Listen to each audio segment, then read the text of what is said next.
Israel ने कहा है कि हिजबुल्लाह ने आज 5वीं बार एंटी टैंक मिसाइल से हमला किया है। गाजा पर चल रहे इजराइल की बमबारी के बीच अचानक युद्ध का एपिसेंटर लेबनान की तरफ मुड़ चुका है। अगले 24 घंटे में हालात इतने खतरनाक होने जा रहे हैं कि अमेरिका से लेकर रूस तक इस युद्ध में शामिल हो सकते हैं, क्योंकि हिजबुल्लाह ने अब ऐसे हमले करने शुरू कर दिए हैं जिसका ऑर्डर सीधा तेहरान से आ रहा है।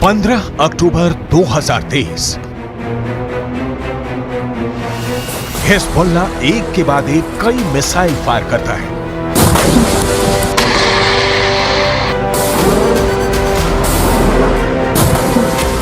पहला हमला टावर उड़ गया। दूसरा हमला रेडार तबाह हो गया।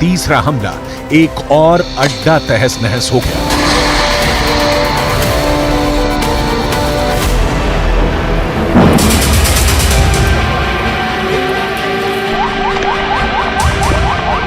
ये जगह है लेबनान और इजराइल के बॉर्डर पर शीबा फार्म्स का इलाका।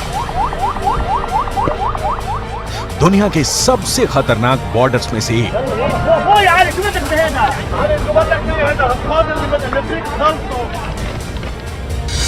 और यहां बने हैं इजराइल के 5 बहुत ही खतरनाक अड्डे। अड्डा नंबर 1, अड्डा नंबर 2, अड्डा नंबर 3, अड्डा नंबर 4, अड्डा नंबर 5। ये जगह गोलान की पहाड़ियों के उत्तर में है और यहाँ पहाड़ों की ऊंचाई 1500 मीटर तक है। नीचे लेबनान का इलाका और यहीं से अटैक लॉन्च किया गया। इस ग्राफिक से समझ सकते हैं इस इलाके की टोपोग्राफी, कौन कहां मौजूद है, कौन सा इलाका किसके पास है।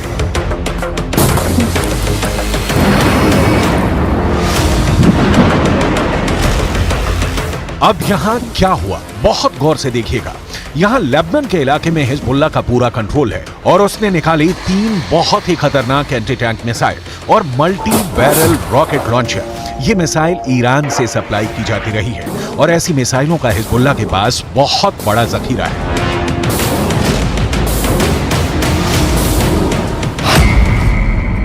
हिजबुल्लाह ने 3 तरह के एंटी टैंक गाइडेड मिसाइलें इस्तेमाल की। ये है कॉर्नेट, इसकी रेंज 5 किलोमीटर तक है। ये रूस की मिसाइल है, लेकिन अब ईरान इसका देसी वर्जन देहलाविया तैयार कर चुका है और ऐसी बहुत सी मिसाइल अब हिजबुल्लाह के पास है। दूसरी है BGM-71 टो एंटी टैंक गाइडेड मिसाइल, रेंज है 3.5 किलोमीटर।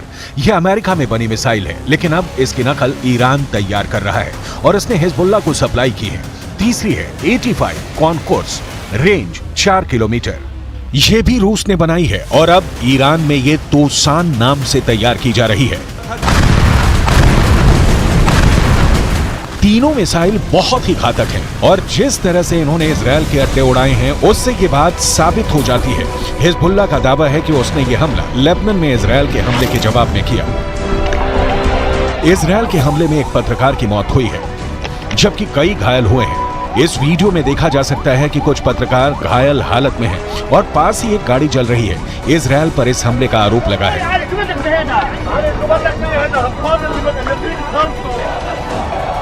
अब लेबनान में इस मर्डर को लेकर इजराइल को लेकर बहुत गुस्सा फैल चुका है। इजराइल के खिलाफ बेरूत में लगातार प्रदर्शन हो रहे हैं। इसी को देखते हुए अब हिजबुल्लाह ने क्या किया है वो बहुत गौर से देखिएगा।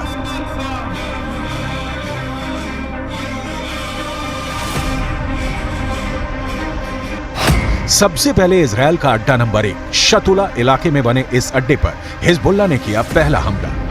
हिजबुल्लाह ने कॉर्नेट मिसाइल से अटैक किया जो सीधा जाकर इजराइल का एक टावर उड़ा देती है। हिजबुल्लाह की ये रेंज देखकर इजराइल के कैंप में खलबली सी मच गई, क्योंकि निशाना भी बिल्कुल सटीक लगा और टावर पूरी तरह से तबाह हो गया। इसके बाद टारगेट बना इजराइल का अड्डा नंबर 2, ये भी शतुला इलाके में है और यहाँ हिजबुल्लाह ने किया दूसरा हमला। इस बार हिजबुल्लाह ने BGM-71 टो एंटी टैंक गाइडेड मिसाइल का इस्तेमाल किया। अमेरिका में बनी यह मिसाइल इतनी सटीक है कि इसने ठीक रेडार स्टेशन को तबाह किया। ऐसा निशाना देखकर कोई भी दुश्मन डर जाएगा। इसके बाद टारगेट बना इजरायल का अड्डा नंबर 3। यह भी शतुला इलाके के करीब है और यहां हिजबुल्लाह ने किया तीसरा हमला। इस बार हिजबुल्लाह ने concourse anti tank guided missile fire की। रूस की ये वायर गाइडेड मिसाइल भी इजरायल के एक ठिकाने को खत्म कर देती है। इसके बाद चौथे और पांचवें अड्डे पर भी हिजबुल्लाह अपनी बाकी मिसाइलों और मल्टी बैरल रॉकेट लॉन्चर से हमला करता है और उनका भी वही हश्र होता है जो बाकी अड्डों का हुआ है। हिजबुल्लाह का दावा है कि इन हमलों में इजरायल को भारी नुकसान हुआ है और उसके कई सैनिक भी मारे गए हैं। צה"ל הגיב בירי והשמיד עמדות חיזבאללה ואת מקור האש. כמו כן, בוצע ירי למוצב צבאי, אין נפגעים, גם שם צה"ל הגיב באש לעבר מקורות הירי. समझ लीजिए कि इस वक्त इजरायल और लेबनान के बॉर्डर पर आग लगी हुई है और ये सब कब युद्ध को 10 गुना भड़का सकते हैं, इसके बारे में दुनिया में सिर्फ 4 लोग जानते हैं। पहले हैं इजरायल के प्रधानमंत्री बेंयामिन नेतन्याहू, दूसरे हैं ईरान के राष्ट्रपति इब्राहिम रईसी, तीसरे हैं अमेरिका के राष्ट्रपति जो बाइडेन और चौथे हैं यूरोप से लेकर अमेरिका तक सबको हिला देने वाले रूस के राष्ट्रपति व्लादिमीर पुतिन। लेकिन इस वक्त सबसे ज्यादा एक्टिव ईरान है। ईरान के विदेश मंत्री हुसैन अमीर अब्दुल्लाहिया ने कहा है कि अगर इजरायल ने गाजा पर बमबारी नहीं रोकी तो हिजबुल्लाह ने ऐसी तैयारी की हुई है कि इजरायल में जलजला आ जाएगा।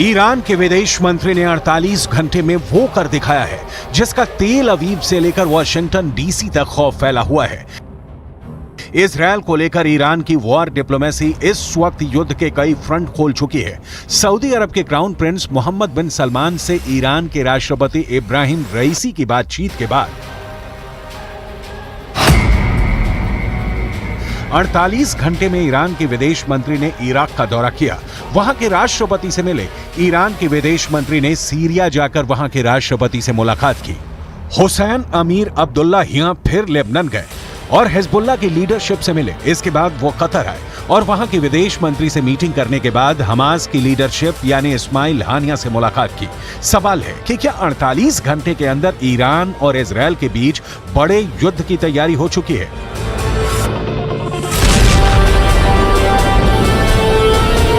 इजरायल ने भी लेबनान बॉर्डर पर हमले का वीडियो जारी करके बताया है कि वो हिजबुल्लाह को छोड़ेगा नहीं।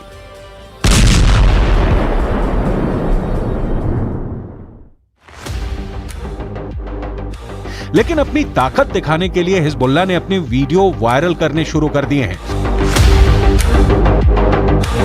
हिजबुल्लाह के इस वीडियो में बताया जा रहा है कि वो इजरायल पर हमले के लिए तैयार है।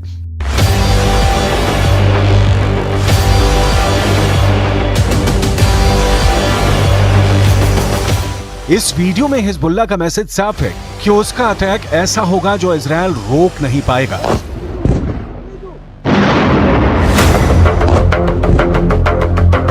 इस वीडियो में हिजबुल्लाह का मिलिशिया कमांडो ऑपरेशन की तरफ इशारा कर रहा है।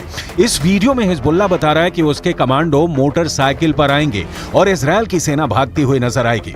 हिजबुल्लाह ने बहुत साफ शब्दों में कह दिया है कि वो इजरायल पर हमला कर देगा।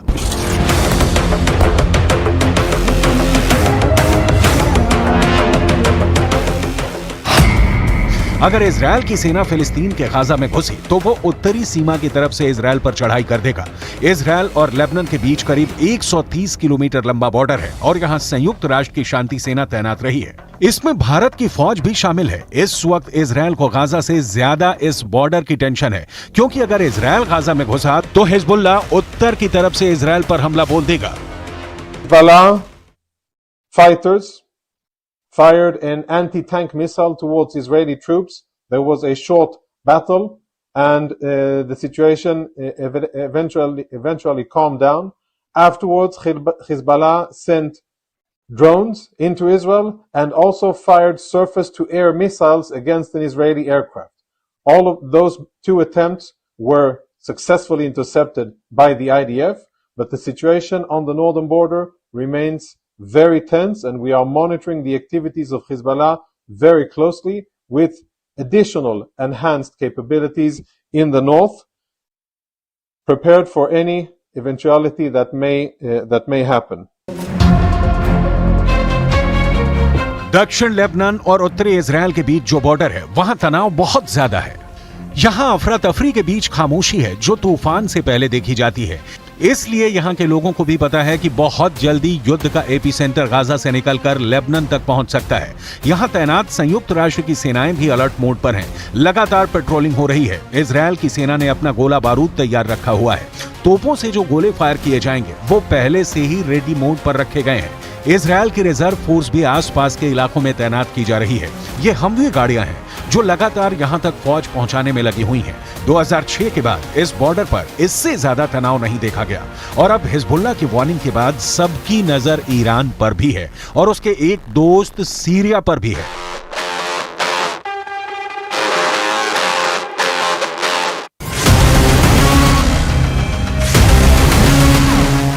इजराइल के गोलान की पहाड़ियों पर भी टैंक पहुंचा दिए गए हैं। ये जगह सीरिया का हिस्सा था, लेकिन 1967 में युद्ध के बाद इजराइल ने सीरिया के इस हिस्से को अपने में मिला लिया और तभी से यह इलाका इजराइल के कंट्रोल में है। देखा जाए तो इस वक्त पूरे पश्चिम एशिया में युद्ध की चिंगारी पहुंच चुकी है।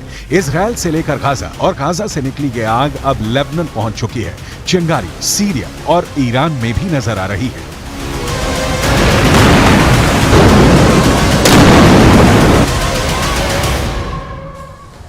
इस वक्त अमेरिका का एक और एयरक्राफ्ट कैरियर इजराइल की सपोर्ट के लिए रवाना हो चुका है। पहले जेराल्ड फोर्स और अब आइजनहावर अमेरिका का एक्शन बता रहा है कि वो ईरान और हिजबुल्लाह को हर हाल में रोकने वाला है। अमेरिका ने अपना दूसरा एयरक्राफ्ट कैरियर तब भेजा है जब ईरान ने दो टूक शब्दों में कहा है कि इजराइल ने गाजा पट्टी में हमले नहीं रोके तो वो भी युद्ध में उतरने के लिए तैयार है।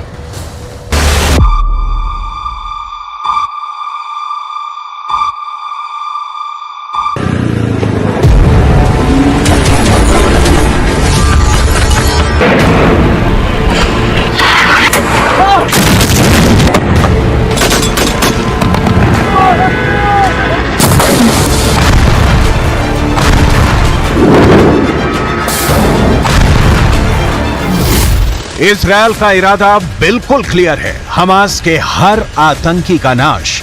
ईरान का इरादा बिल्कुल क्लियर है, हमास के खात्मे को बचाने के लिए युद्ध में कूदना है। अमेरिका का इरादा बिल्कुल क्लियर है, इजराइल को हिजबुल्लाह से, हमास से और सबसे बड़े दुश्मन ईरान से बचाना है।